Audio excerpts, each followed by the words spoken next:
What's going on, good peoples? We in here, we got something good for y'all today, man. Something good for y'all today. Y'all might not be ready for this, man. Somebody asked me, who am I? I was like, Sam. They're like, nah, who are you? So it just got me to thinking, like, you know, for what I know, my peoples come from Carolina. I've heard a little bit Cherokee, a little bit Blackfoot, and Sapani. The reason I wanted to bring this up because this is a new discussion, the topic, hot topic going on with a dude, Fat Joe.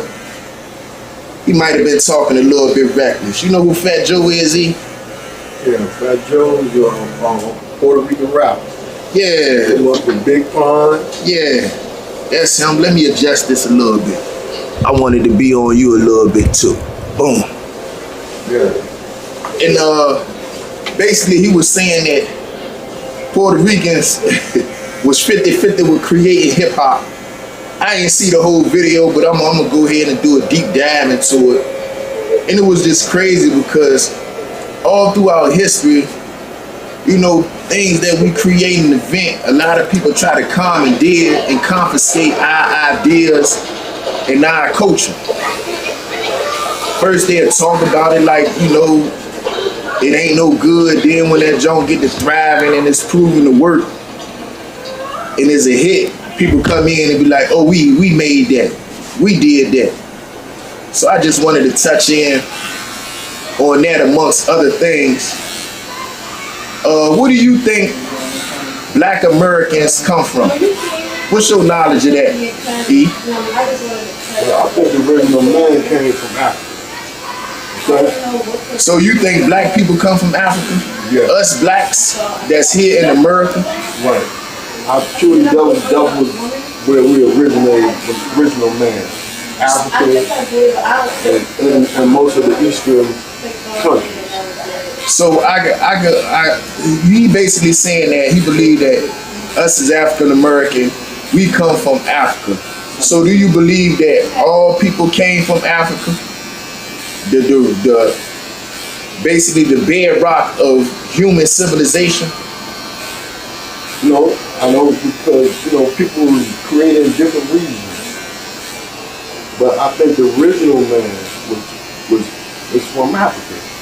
Okay, the reason I delved into that and I asked the question because a lot of people believe, myself as one included, believe that the black people, the Africa, the Negro, whatever you want to call us, the ones that's here, we actually were here before the settlers arrived in the Americas.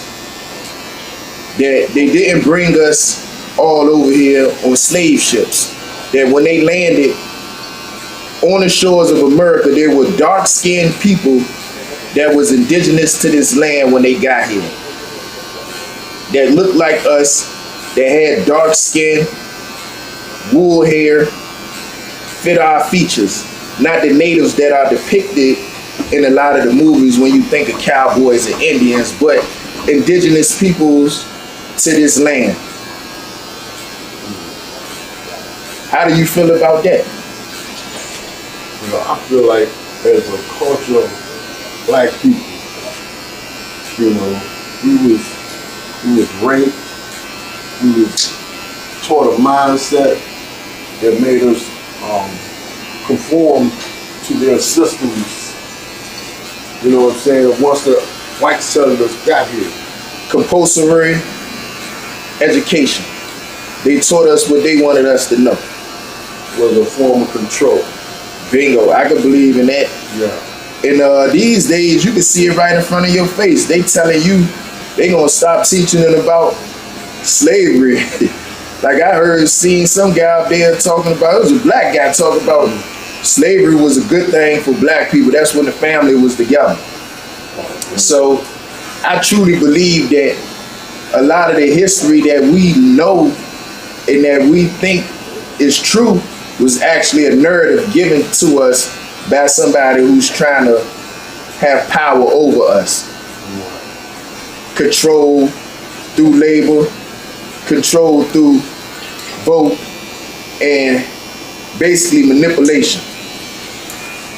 That's why, I question everything that I know about our heritage here in this country. Because when I was going to school, I thought all of the Native Americans were killed and ran off. And I used to be in class like, man, how can they kill off a whole people? Where all of them go to? Why they all hide? And it just didn't make sense to me. Like, I was like, just because they kill off a buffalo, how that kill a whole nation of people? And it didn't make sense. But as I matured and got older and got around different people, some of the stories that we learned in school, they seem not to be as true as they were depicted in those history books. It seemed to be some knowledge that was covered up. Like if you think about Tulsa, Black Wall Street, when I was coming up, I ain't never heard about black people having their own. Like every depiction of us was, we nothing, we stupid, we ain't got this, we come from slavery, we barely know how to read and write because we was taught. So it was like having pride in yourself. That wasn't in them books. It wasn't no pride for you. Every image I seen of us, we was being taken advantage of, brutalized, or somehow made to look inferior. And I don't think that's the case. Like you look at our contributions to America, they're here all the way from the blood we put in the soil to the inventions, to the culture, to the style of music. All that come from us. And I could think back, I'm 46 years old. I could think back to when rap was in its early infancy state. People used to hate rap. Oh, y'all listen to that hippity hop bebop and it'll never last and it's just a fad. And now you look at rap music and the hip hop culture is the trendsetter of culture all around the world. And that come from us. That come from some of our stories, from some of these neighborhoods, our experiences. But now you got people like Fat Joe trying to take credit for creation of rap, saying that Puerto Ricans not only made contributions, but they was actually the ones that helped create rap. And a lot of people calling cap on Fat Joe, man. Fat Joe is an idiot, man. If he believed that Puerto Ricans helped hand in hand create rap, it wasn't no Puerto Ricans with James Brown. It wasn't no Puerto Ricans with Rudy Ray Moore. So it's like for him to say that is the same old story where black people's prized jewels, their creations, their inventions, their culture is being taken by other nationalities and claimed as their own when they didn't even want to participate when they first started. They thought it was stupid because it's something we did, because it's something that they didn't understand. The way we dress. I remember back in the day, man, it was frowned upon to dress how we do in some of these neighborhoods. Now that's fashion. Right. So it's like, I just think, man,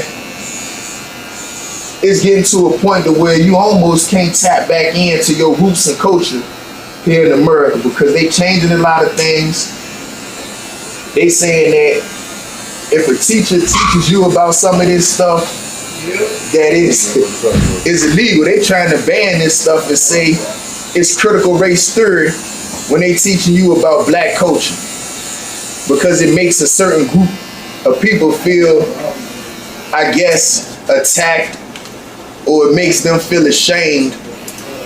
So it's like you don't want to teach real history because it makes a group of people feel a certain way. Despite the truth of it, despite that people actually were taken advantage of, despite that people actually were abused, and it wasn't until the 60s that black people was able to participate in theory in the full American dream. right to vote. The right to vote. Like, it's stories of black people going to vote and they gotta guess how many jelly beans in a jar. Yeah. Like, Jim Crow is a real thing, and they telling us that we can't even talk about this or teach this so we can know about it and try to avoid those type of situations. But you know, I don't want to talk a hole in it, but I just wanted to deep dive into like our culture as a people, that we do have a heritage, and it's up to you to go to your peoples and ask as many questions as you can, because it's getting to a point to where this information ain't gonna be in your school books. It's not gonna be in no history books, so the only way you're gonna really learn about it is word of mouth through your family, which in reality has always been the case. Our history has always been passed down to us word of mouth. So I'm about to shake, get up out of here, let E go ahead and do his thing. This was another episode of Barbershop Talk, episode 5. Let's get to it. I'm King Sam the Powerful. You know, the biggest hater this side of Texas. I talk reckless. And y'all my go-getters. Let's go, let's go. And I'm about to shut it down, y'all. Yeah.